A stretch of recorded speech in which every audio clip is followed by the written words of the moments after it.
It's that time of the year again when global leaders will meet up and talk about the impact of climate change and how they can collectively fight the same. Conversations have been going on for years. While there has been progress in some aspects like push for renewables, the loss and damage fund, there are a lot of aspects which still need some more focus. So what is the expectation for this year's COP, which is starting from 11th of November to 22nd of November in Baku, Azerbaijan? The top priority is climate finance. COP29 has been called Finance COP because countries are expected to re-evaluate the amount and type of finance developing countries need to be paid for climate action. Remember, the last target was $100 billion climate finance from developed to developing countries, and this was set in 2009. Things have changed since then. This number has also been met. But are there any estimates on how much climate finance is needed? Well, it's a lot.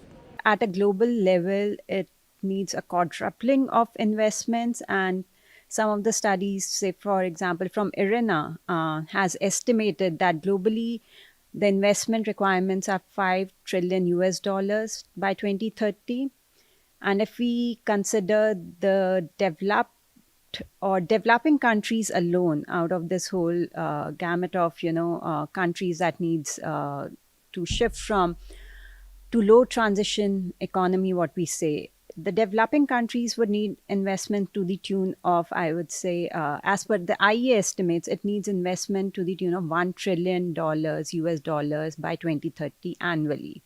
And if we just talk about India, India alone needs about 400 to 500 billion of investment by 2030. The second is announcement of new nationally determined contributions, which is nothing but goals and climate targets set by countries.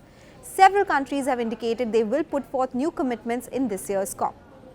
The third would be more funding for loss and damage. Remember, COP28 saw some finalization on the much-awaited loss and damage fund, which was basically providing financial assistance to countries facing extreme climate events. Roughly $700 million was pledged, and since COP28.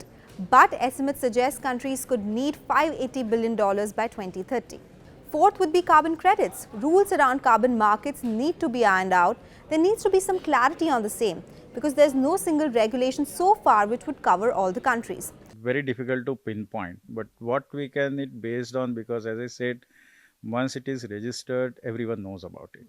So based on how many, so all this registry, if you do a dump of it and see, okay, how many projects are registered, how many have been issued the credit, we can do all of that maths.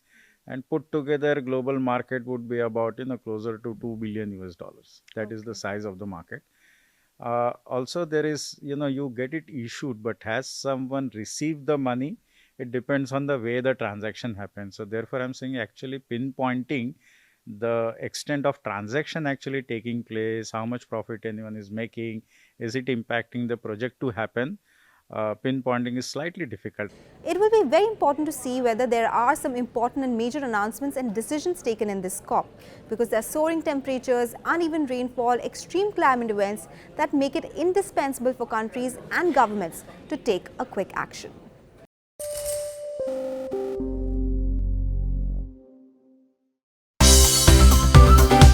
Thanks for tuning in to CNBC TV 18, and for more news and updates, follow us on all the social media platforms.